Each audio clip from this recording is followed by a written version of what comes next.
तो दोस्तों, आज मैं आपको इसके आगे के एपिसोड एक्सप्लेन करने के लिए काफ़ी एक्साइटेड हूँ, क्योंकि जैसे ही हमारा मांगा आगे जाते जा रहा है, पार्ट आते जा रहे हैं, वैसे ही ये मांगा काफ़ी इंटरेस्टिंग होते जा रहा है और हमारी मेन कैरेक्टर सर्वाइव करने के लिए काफ़ी कुछ कर रही है। और जैसे कि हमने लास्ट पार्ट में देखा था कि हमारी मेन कैरेक्टर के रूम में कोई घुस जाता है और वो और कोई नहीं, वो ऑफिसर होता है जिसे वो पेंटिंग चाहिए होती है। और फिर लास्ट टाइम उसने अपने ऑफिसर के हाथ में कार्ड भी दिया था ताकि वो डिस्ट्रैक्ट कर सके, जबकि वो हो भी जाता है और उसी गुस्से की वजह से हमारी प्यारी इयान को वो बांध देता है। और फिर हमारी इयान बोलती है कि तुम क्या ही कर रहे हो, और उसे ऐसा नहीं करने के लिए कहती है। और फिर वो बोलती है कि मैं दूसरों को हेल्प करने के लिए बुलाऊंगी। तो हमारा ऑफिसर कहता है कोई प्रॉब्लम नहीं है, तुम आखिर क्या कहोगी।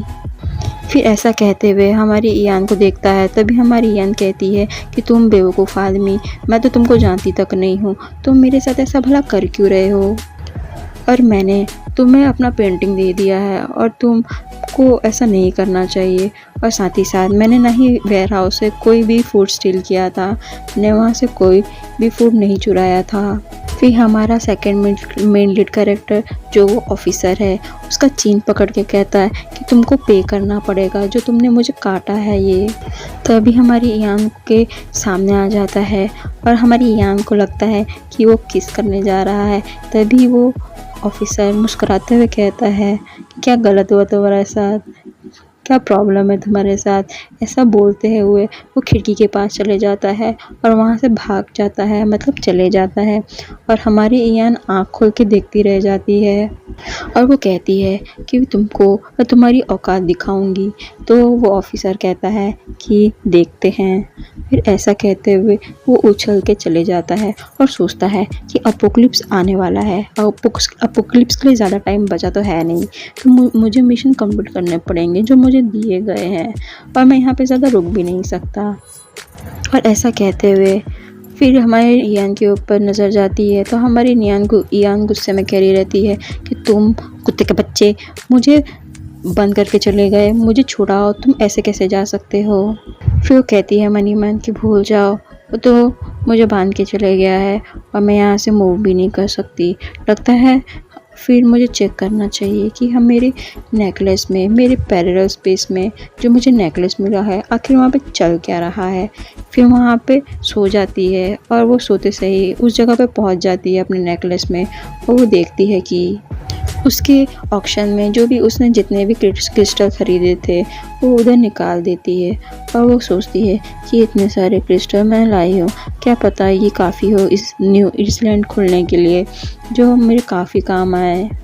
फिर वो जो ड्रैगन पिलर रहता है, तो वो ब्लू कलर के क्रिस्टल को इनहेल कर लेता है और साथ ही साथ एब्जॉर्ब भी कर लेता है। तभी वो देखती है कि वो न्यू आइलैंड ओपन करने के लिए वहाँ पे स्टेयर्स आ गए हैं और सिर्फ ब्लू क्रिस्टल को एब्जॉर्ब करने से ऐसा हुआ है। तो वो सोचती है ये क्या बात हुई, लगता है तुम ब्लू क्रिस्टल ही एब्जॉर्ब करते हो। फिर वो सोचने लगती है खड़े खड़े कि ये बीस्ट, ये जिसका भी पिलर है, ये पहले के टाइम में, बहुत पहले पुराने के टाइम में एक लेजेंडरी डिवाइन बीस्ट था जिसका नाम कंग फू था। और साथ ही साथ ये एक ड्रैगन का 9th सन था। और साथ ही साथ सोच रही रहती है कि ये इसकी एक टेल है, 4 लेग है और एक ड्रैगन स्केल भी है उसके बैक पर। ये एक 9th सन है ड्रैगन बीस्ट का, जो साथ ही साथ water element and water reforming beast होता है। और इतना बात सोचने के बाद हमारी इयान सोची रहती है कि लगता है ये डिवाइन बीस्ट का जो पिलर है ये काफ़ी ब्लू क्रिस्टल को ही एब्जॉर्व करता है, जो इसके एट्रीब्यूट से मैच करती है और जो कि एक वाटर एट्रीब्यूट ही है। तो क्या लगता है मुझे अब ब्लू कलर के क्रिस्टल ही लाने पड़ेंगे इसे एब्जॉर्व करवाने के लिए, और मुझे अपोकलिप्स के पहले इतने सारे क्रिस्टल जमा करने हैं कि मैं आगे के सारे पिलर बना सकूं और अगले आइलैंड के जाने के लिए स्टेयर्स बना सकूं, ताकि मुझे जगह की कमी ना पड़े। फिर हमारी इयान की आंखें खुल जाती है और वो देखती है कि उसके सामने कोई इंसान है और उसके सामने कोई तो भी खड़ा है। वो पर्सन कह रहा रहता है उसे देखते और सोचते हुए कि इसकी आंखें काफ़ी ब्राइट लग रही है और ऐसा लग रहा है कि ये इसकी आंखें और ये काफ़ी हेल्दी है। इसमें तो कोई ड्रग का साइन नहीं लग रहा, पर नहीं, ऐसा लग रहा है कि ये पर्सन ने कोई ड्रग्स लिया है। और वो ऐसा हमारी ईयान को कह रहा रहता है। तभी उसकी नज़र उसके गले पे जाती है, जहाँ पे वो देखता है कि उसके कपड़े का जो लेस है वो फटा हुआ है और ये शर्ट आखिर फटा कैसे है। तभी वो कहता है कि शर्ट फ्रंट साइड से इतना शार्पली फटा है, लगता है किसी शार्प ऑब्जेक्ट का यूज़ हुआ है। और कोई भी पर्सन अपने आप को इस तरह से टाई नहीं कर सकता, कोई तो नॉर्मल पर्सन तो बिल्कुल भी नहीं। तो ऐसा लगता है कि ये कोई खुश आया था इस घर में। तभी हमारी ईयान देखती है और कहती है, आखिर तुम क्या कर रहे हो। तो हमारा वो कैरेक्टर जो ईयान के सामने खड़ा होता है और पूछ रहा रहता है कि तुमको किसने वैसे बांध दिया और आखिर इस घर में कौन घुस आया था। तभी हमारी ईयान सोचती है कि ये पर्सन काफ़ी ऑसम लग रहा है, इसने देखते ही समझ लिया। तभी वो पर्सन हमारी ईयान का हाथ खोलने जाता है और कहता है, साथ ही साथ वो बता रहा रहता है कि हैंडकफ को कैसे खोला जाए। और वो तभी बोलता है कि ये जो हैंडकफ है इसमें एक छोटा सा ओपनिंग होता है, जिसमें आप एक पिन इंसर्ट कर सकते हैं और उस होल में थोड़ा सा प्रेशर इंसर्ट करने के बाद वो ओपन हो जाता है। और हमारी ईयान ये सब एक्सप्लेनेशन सुनते ही और देखती है कि अरे लॉक तो खुल गया है। और तभी वो हमारी ईयान को गले लगा लेता है और पूछता है, क्या तुम ही ईयान हो? तुम्हारे साथ काफ़ी कुछ हुआ है इन सालों में और इतना सब कुछ तुमने देखा है, तुमने काफ़ी लाइफ हार्ड हो गई थी तुम्हारी। और हमारी ईयान क्वेश्चन भरी नज़रों से उसे देखती है। और तभी हमें थोड़ी देर में एक हॉल का सीन दिखाया जाता है, जहाँ पे वो पर्सन वो काय बोल रहा था कि तुम लोग क्या मिस की इसी तरीके से केयर कर रहे हो। जब से वो इस घर में आई है तब से वो क्या ऐसी ही है, तो ऑलमोस्ट ये अभी किल हो जाती अगर तुम इसी तरीके से केयर कर रहे हो तो।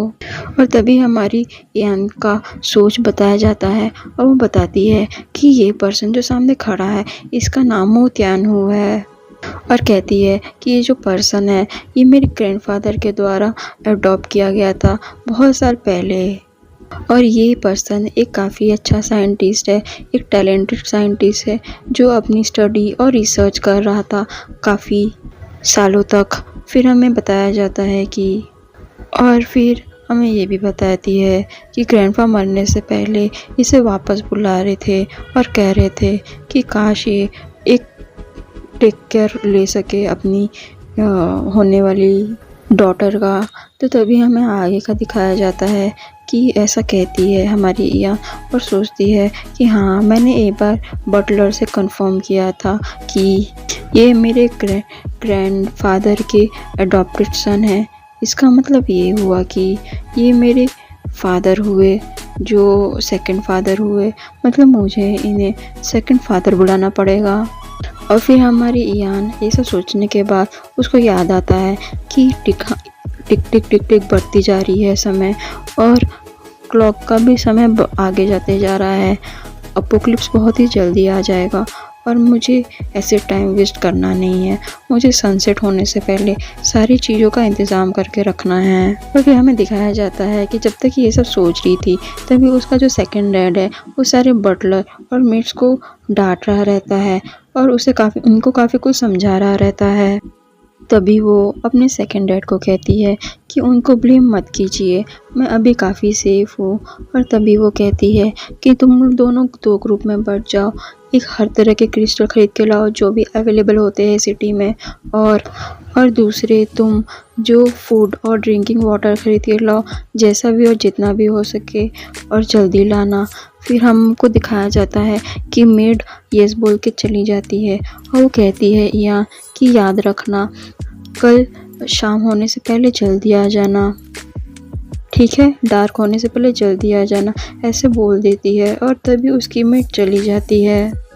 और फिर हमें ईयान का सीन दिखाया जाता है जहाँ पे वो अपने घर के बाउंड्री और गेट के सामने खड़ी हुई थी और बाहर साइड देख रही थी और सोच रही थी कि मैं अभी कहीं बाहर भी नहीं जा सकती, जब तक मेरी कोई पावर अवेकन नहीं हुई है तब तक मुझे बहुत मुश्किल होगी, तो मुझे कुछ टाइम के लिए कोई जगह पे रुकना होगा।